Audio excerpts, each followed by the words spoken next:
And especially a very good morning to Babar Azam and Mohammad Rizwan. And what a match! What a मतलब match! कहते हैं ना, a match made in heaven.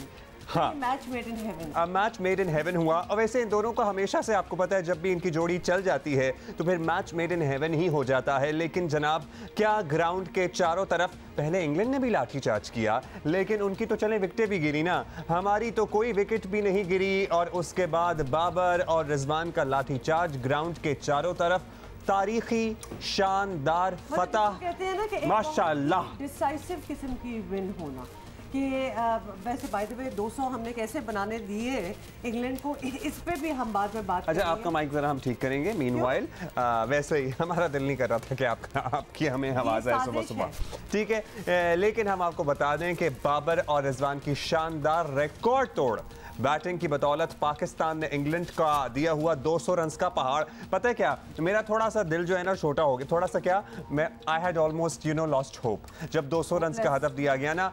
उसके बाद फिर जो मैच शुरू हुआ और मैच बनता गया और बगैर किसी विकेट के नुकसान के 3 गेंदों कबल ही हमने ये टारगेट हासिल कर लिया। और T20 मैच की इससे पहले वाली हार का वैसे बदला शदला, I don't believe in taking बदला और सॉर्ट, बट हमने चले हिसाब बराबर कर दिया। तो नेशनल स्टेडियम कराची में सिर्फ नारे थे, गूंज थी एक ही नाम की, ज़्यादातर तो बाबर बाबर बाबर। और इसके साथ हमें खुशी ये भी हुई कि बाबर की खोई हुई वो फॉर्म जिसको हम तलाश कर रहे थे कोनों खुदरों में, अच्छा, इधर उधर, वो वापस आ गई। आई एम सॉरी लेकिन मैं किसी पॉइंट पे होपलेस नहीं हुई।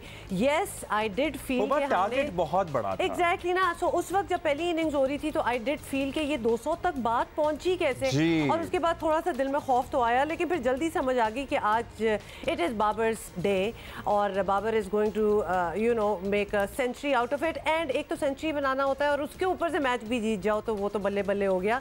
लेकिन फिर मुझे याद आ गया कि विराट कोहली का भी बड़ा बुरा टाइम गुजरा था एशिया कप में, and finally when he did manage to रीकू, और उसने उन्होंने भी अपनी सेंचुरी, मेरा ख्याल है सेंचुरी बनाई थी ना अफगानिस्तान के अगेंस्ट, बट वो अफगानिस्तान के अगेंस्ट थी और उस वक्त लगता था कि Afghanistan is almost given up the match. हमारी बाबर की वापसी अगर हम उसको कहें अगेंस्ट इंग्लैंड इज मतलब वो तो एक शॉर्ट चीज थी ना कि भाई इंग्लैंड जैसी टीम के अगेंस्ट बाबर वापस आना और सेंचुरी बनाना। He is in full Pakistan के पहले बल्लेबाज बन गए हैं जिन्होंने T20 फॉर्मेट में 2 सेंचुरियां दागी हैं। So the king is back माशाल्लाह। मैं पता है जब बाबर जब भी इंशाल्लाह माशाल्लाह फॉर्म में आते हैं ना तो लोग फिर आपको पता ही है the king, and he is undoubtedly the king of Pakistan cricket these days for quite a while now.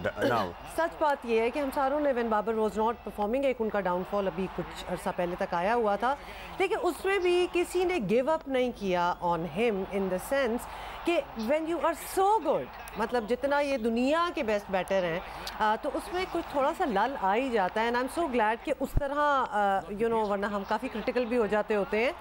तो अच्छा, वैसे कोहली का बैट पैच जो है ना वो बहुत अरसे चला था, so it is not comparable to Babar. So Babar पता है क्या, कहीं धड़का दिल में था कि भाई इनकी बड़े हफ्ते हो गए, अब काफ़ी टाइम हो गया इनकी फॉर्म वापस नहीं आ रही है, लेकिन जब फॉर्म वापस आई तो फिर तो ज़्यादा ही था, हाँ वैसे कई हफ्ते मैंने कहा। सो अब फॉर्म वापस आई है तो तमाम नाकदीन की बोलती बंद हो गई है और it is a part and parcel of the game as well. So at times दुनिया के बेहतरीन पिछले मैचेस में भी हमने एशिया कप में भी देखा कि इतनी आसान गेंदें होती थी और हम यही कहते थे कि इन फॉर्म बाबर जो है वो इन गेंदों को ऐसे खेलता और ऐसे उठा के बाहर फेंकता जैसा कल हमने मुजाहिरा देखा। रिजवान को यहाँ ना भूलें क्योंकि इनकी जोड़ी ज़बरदस्त है और 88 रन की शानदार इनिंग खेली है रिजवान ने। हमेशा की तरह बाबर की चलें फॉर्म चली गई थी, वापस आ गई है अल्हम्दुलिल्लाह, लेकिन रिजवान हमेशा ही इन फॉर्म रहे हैं और अल्लाह मियां करे कि वो ऐसे ही रहें इंशाल्लाह।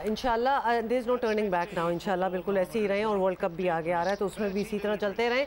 तो एक तो lucky were those who were in the stadium, मतलब to watch this kind of match. तो बड़ी आप चले जाते हैं ऑब्वियसली मैच देखने और आप उम्मीद करते हैं कि कोई ऐसा मैच पड़े और बहुत ही अच्छा हो, लेकिन दिस वाज आई फेल्ट कि blessed were those who were sitting around और वो सारे देख रहे थे। दूसरा मैच पड़ा हुआ था जी सोशल मीडिया पर, तो उसके बाद थ्रू आउट मतलब जब बहुत ही अच्छा खेलना स्टार्ट हो गए तो तारीफ़ों के पुल बांधे जा रहे थे जिसको कहते हैं ना ट्विटर पे और उसके बाद जब जीत गए तो फिर तस्वीरें, और आपने भी बल्कि इंस्टाग्राम पे लगाई हुई थी बाबर को ताज भी पहनाया हुआ था, बल्कि वो तस्वीर तो आला है जिसमें इन्होंने बाकियों को खामोश कर दिया कि अब एक लफ्ज़ ना बोलना, आई एम बैक। तो बहुत ही मज़ा आ रहा था देखने में। और फिर हमारे प्राइम मिनिस्टर का भी, who is very busy by the way, आपको पता है ही इज़ अब्रॉड, और UN में उनकी मीटिंग्स वगैरह भी चल रही हैं, तो उनका भी एक ट्वीट आया हुआ था और उन्होंने वो मैच का जिक्र भी किया, इंडिया पाकिस्तान का जिक्र भी किया जो हमने अच्छा, बाबर रिजवान के बहुत सारे, आपको पता है कल रिकॉर्ड्स पाकिस्तान के नाम हुए हैं इनकी इस इनिंग की बदौलत। और बाबर और मोहम्मद रिजवान T20 इंटरनेशनल में भारत के शिखर धवन और रोहित शर्मा की जोड़ी को पीछे छोड़ते हुए इस फॉर्मेट की सबसे कामयाब जोड़ी बनने का एजाज अपने नाम कर चुके हैं। तालियां हो जाएं इस बात पे, और कोई शक नहीं है। बाबर आजम और मोहम्मद रिजवान बतौर शराकतदार एज पार्टनर्स 1800 रन जोड़ने वाली पहली जोड़ी बन गए हैं। तालियां, वेरी नाइस। भारतीय जोड़ी ने आपको बता दें 52 इनिंग्स में मिलकर 1743 रन बनाए थे, जबकि बाबर और रिजवान ने 36 पार्टनरशिप्स में भारतीय जोड़ी से ज्यादा रन बना लिए हैं। दोनों के दरमियान औसत शराकत की अगर बात करें, पार्टनरशिप की बात करें, तो 52 रन से ज्यादा की है और पाकिस्तान ने तीसरी मरतबा 200 से ज्यादा रन का हदफ हासिल किया। तीनों मरतबा इन दोनों के तीनों मरतबा लिस्ट नहीं है, ठीक है, तीनों मरतबा इन दोनों खिलाड़ियों ने पाकिस्तान की फतुहात में अहम किरदार अदा कर दिया। तो ये तो लिसन लिया है। तो ये सारी चीज़ें तो हमने एक एक करके आपको गिनवा दी हैं। लेकिन अच्छा, अब राज क्या है? मतलब there has to be a secret to this success, it's just not sheer luck कि हमेशा ही जब ये साथ होते हैं तो कोई ना कोई कारनामा होता है। तो ये इन्होंने खुद ही बता दिया कि वो सीक्रेट क्या है, और वो जरा आप सुने। सबसे पहले कि एक दूसरे पे बिलीव इतना है अल्हम्दुलिल्लाह कि कहीं ना कहीं पे हम ब्लाइंड ट्रस्ट भी करते हैं। अगर ये कहें कि रिजी जाना ही जाना है तो मुझे फिर इस, क्योंकि हम अल्हम्दुलिल्लाह जो कम्युनिकेशन ऐसी बनी हुई है कि एक दूसरे को समझने की कोशिश कर रहे हैं कि यार किस टाइम मुझे पता है कि ये लग रहा है, इसके लग रहा है, इसको जाने दे।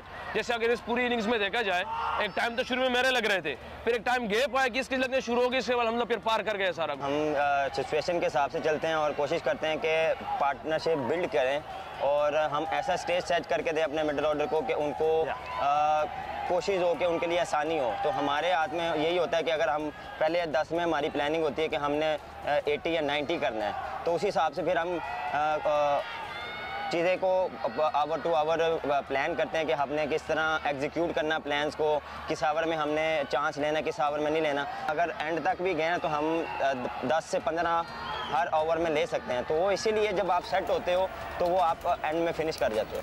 भाई क्या, चाहे खेलों की जोड़ी हो या चाहे हम दोनों की बात हो, अगर आपकी केमिस्ट्री सही हो ना, जब आप एक दूसरे की बात समझ जाते हैं तो फिर वो कामयाबी आपको मिल जाती है। और यहाँ पे मोहम्मद रिजवान ने कहा कि ये trust, it is all about trust, और एक ट्रस्ट है, भरोसा है एक दूसरे पे। और उन्होंने कहा कि हम आंखों के इशारे में समझ जाते हैं कि अगला क्या चाह रहा है और क्या होना है। वैसे अच्छी जब जोड़ी हो ना, अच्छी पार्टनरशिप हो, टू मेक इट सक्सेसफुल, जिस काम में आप घुसे हो, तो कोई भी दो लोग हो, उनको एक दूसरे को लिटरली एक देख के पता चल जाना चाहिए। एंड दैट इज लेकिन आपको अब ये नहीं समझ आ रहा कि मैं आपसे क्या कह रहा हूँ, ये अलग करें। अच्छा, मैंने कर दिया ना लैदा, और बाकी भी अलग करके दिया। वैसे तो पार्टनरशिप हमारी भी माशाल्लाह बहुत अच्छी है, आपको पता ही है कितने सालों से we have been going strong as well. लेकिन अभी हम बात इनकी कर रहे हैं, अभी हम बाबर की बात करेंगे और इनके इंडिविजुअल रिकॉर्ड्स की बात करें ना। हमने इससे पहले जरा पार्टनरशिप के रिकॉर्ड्स की बात करें तो किंग ऑफ ड्राइव कहलाने वाले, स्टाइलिश स्ट्रोक प्लेयर कहलाए जाने वाले, मतलब क्या कुछ कह लें, हमारा दिल करे तो हम इतने एडजेक्टिव्स एक फहरिस्त सारी लगा दें पूरी साथ। सर खैर, कौमी टीम के कप्तान बाबर आजम, रिकॉर्ड आजम क्यों भूल गए? रिकॉर्ड आजम, मतलब बाबर आजम दूसरे T20 में शानदार सेंचुरी स्कोर करके पाकिस्तान की जानिब से सबसे ज्यादा इंटरनेशनल सेंचुरियां बनाने वाले कप्तान भी बन गए हैं। और बहैसियत कप्तान बाबर की तीनों फॉर्मेट्स की सेंचुरियों की तादाद हो गई है 10, जबकि इंजमामुल हक 9 सेंचुरियों के साथ इस फहरिस्त में अब दूसरे नंबर पर मौजूद हैं। इसके साथ साथ बाबर आजम सबसे ज्यादा T20 इंटरनेशनल मैचेस जीतने वाले पाकिस्तानी कैप्टन भी बन गए हैं। क्या बात है जी। और उन्होंने बहैसियत कप्तान 49 मैचेस खेले, जिसमें उन्होंने 30 मैचेस जो हैं वो जीते। 49 में से 30 जो हैं वो जीते। और इससे कबल ये रिकॉर्ड साबिक कप्तान सरफराज अहमद के पास था, और उनकी कप्तानी में पाकिस्तान ने 37 मैचेस खेले, जिसमें उन्हें 29 मैचेस में कामयाबी मिली थी। तो लिहाजा ये एक थोड़ा सा एक्सप्रेसिव ऑफ द रिकॉर्ड जो है इनका, ये हमने आपको बताया। और ऑब्वियसली माशाल्लाह माशाल्लाह क्या फॉर्म में है, दे आर स्टिल प्लेइंग, तो ये तो रिकॉर्ड पीछे रह जाएंगे। अच्छा, कल वैसे मुझे I was envious for those जो स्टेडियम में मौजूद थे। मैं भी तो यही कह रही थी, मतलब बड़ा सीन था भाई स्टेडियम में कल। और ख़ास तौर पे जब पहली इनिंग थी उसके बाद थोड़ी सी खामोशी सी हो गई थी कि ये 200 कैसे पहुंच गए, लेकिन उसके बाद सेकंड इनिंग स्टार्ट हुई है और थोड़ी देर बाद ना ये बात इस्टेब्लिश हो गई थी और एक दिल को एक पता चल गया था कि आज का मैच जो है ना ये एक वापसी हो जाएगी। वापसी क्या, कम बैक हम इसलिए नहीं कहेंगे because Babar can turn around and say that I never left, तो मैंने क्या कम बैक करना है। And very true, he was very much a part of it, लेकिन परफॉर्मेंस जो थी उनकी। अच्छा, हमने कौन कौन से रिकॉर्ड बता दिए, हमने इन जोड़ी के रिकॉर्ड बता दिए, इस जोड़ी के माशाल्लाह जबरदस्त। और क्या रह गया, और बाबर के इंडिविजुअल रिकॉर्ड्स हमने बता दिए, टीम रिकॉर्ड्स भी कुछ रहते हैं, कुछ हमने कलेक्ट किए हुए हैं, वो भी आपसे शेयर करते हैं। सो पाकिस्तान क्रिकेट टीम ने एक और मुनफरिद एजाज अपने नाम किया और पाकिस्तान क्रिकेट टीम T20s में बगैर नुकसान के, पॉइंट टू बी नोटेड, बगैर नुकसान के 200 का हदफ अबूर करने वाली पहली टीम बन गई है। ताली ठीक है, कोई बैकग्राउंड में तालियां होनी चाहिए, कोई कुछ शोर होना चाहिए। मैं बाकी लोगों को भी इर्द गिर्द कहूँ कि शोर मचाएं। बात यह है कि ये छोटी मोटी अचीवमेंट नहीं है। Check out the teams around us, every other country, मतलब नेदरलैंड्स, हांगकांग, जिनको आपने सुना भी नहीं था, ओमान, यूएई क्रिकेट में आते चले जा रहे हैं, तो लिहाजा वो कंपटीशन जो है वो बढ़ता चला जा रहा है। And then they are the established ones, उनमें से जीतना और ये रिकॉर्ड्स बनाना, it's a huge team. It is indeed. और ये पाकिस्तान टीम का, किसी भी टीम का इनफैक्ट बगैर किसी विकेट के नुकसान के सबसे बड़ा चेज़ है। पाकिस्तान टीम 150 या इससे ज़्यादा हदफ बनाकर विकेटें गवाए बगैर दोबारा हासिल करने वाली वाहिद टीम भी बन गई है।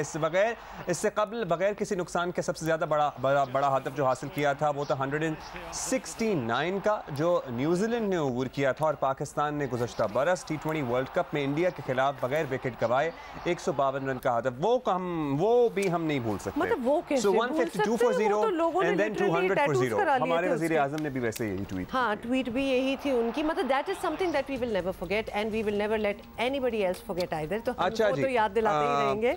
बड़ी लंबी सीरीज है वैसे, कोई भी टीम कमबैक कर सकती है और फिर मैच पड़ता है तो इसी तरह मजा आता है। कोई भी टीम नॉट फॉरगेट, आज तीसरा मैच है कराची में नेशनल स्टेडियम में, तीसरा T20 आज खेला जाएगा और इंशाल्लाह we are in a much better position and there is this confidence high as well और we will do a good job. पता है क्या जीत होती है ना, कुछ छोटी, भाई हमने ये इतना बड़ा हदफ बआसानी अल्हम्दुलिल्लाह हासिल कर लिया। सो